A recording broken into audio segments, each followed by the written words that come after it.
جو مارنے والا تھا نا کافر، اس نے کہا اے خباب کیا تجھے یہ بات پسند ہے کہ ہم تیری جگہ پر تیرے محبوب نبی کو لائیں اور ان کو سزا دیں؟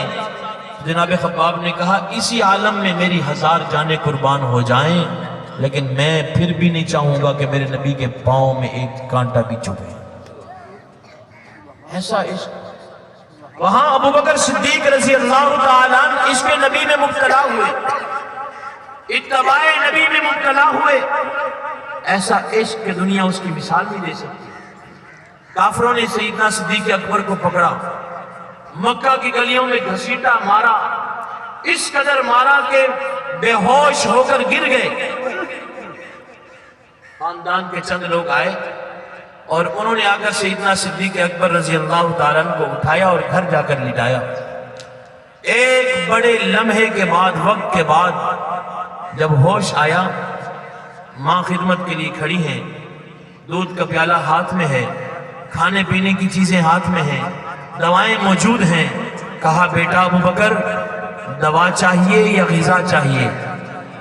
دوا چاہیے یا غذا چاہیے؟ کہا اماں نہ دوا چاہیے نہ غذا چاہیے، دیدار مصطفیٰ چاہیے، مجھے دیدار مصطفیٰ چاہیے۔ سب کہیں صلی اللہ تعالی وسلم۔ ہٹا دو ان دواؤں کو، ان غذاؤں کو۔ ماں بڑی پریشان ہے، یہ کیا کہتا ہے جس کی خاطر اس کو اتنی تکلیف ہوئی، پھر کہتا ہے اسی کے پاس جانا ہے۔ مجبور ہو کر 2 کندھوں کے سہارے حضور کی مجلس میں پہنچے۔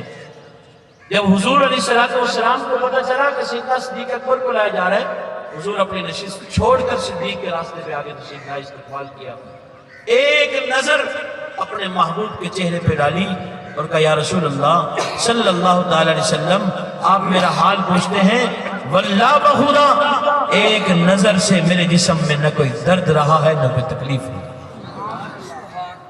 ان لوگوں کو تو دیدار مصطفیٰ سے شفا ملتی تھی، اور صحابہ کہتے ہیں ہمیں جب بھوک لگتی، ہمیں جب پیاس لگتی تو ہم گھر چھوڑ دیتے اور جا کر محبوب پیغمبر کی مجلس میں جا کر بیٹھتے اور حضور کا دیدار کرتے اور ہمارے پیاس اور بھوک پوری کرتے۔ میرے عزیز دوستوں، ہمیں بھی وہی عشق محبوب کرنا ہے، ہمیں بھی وہی محبت اللہ سے کرنی ہے۔ اگر ہمیں اللہ سے محبت ہو جائے تو ہماری زندگی آسان ہو جائے، ہمیں اللہ کے محبوب سے محبت ہو جائے تو ہماری زندگی آسان ہو جائے۔ کہ ہم دنیا کی دلدل میں پھنس چکے ہیں، گھرے ہوئے ہیں، ہم اس زندگی میں پریشان اور گردان حیران ہیں کہ کیا کریں، دنیا کی تکلیفیں ختم نہیں ہو رہی، دنیا کا یہ بے چینی اور بے سکونی ختم نہیں ہو رہی۔ یہ تبھی ختم ہوگی جب ہمارے دل میں دنیا کی محبت کی جگہ اللہ اور اللہ کے نبی کی محبت اور عشق آئے گا۔ اور یہی صحابہ نے کیا، اور یہی کر کے انہوں نے اپنی زندگی کو سنوارا۔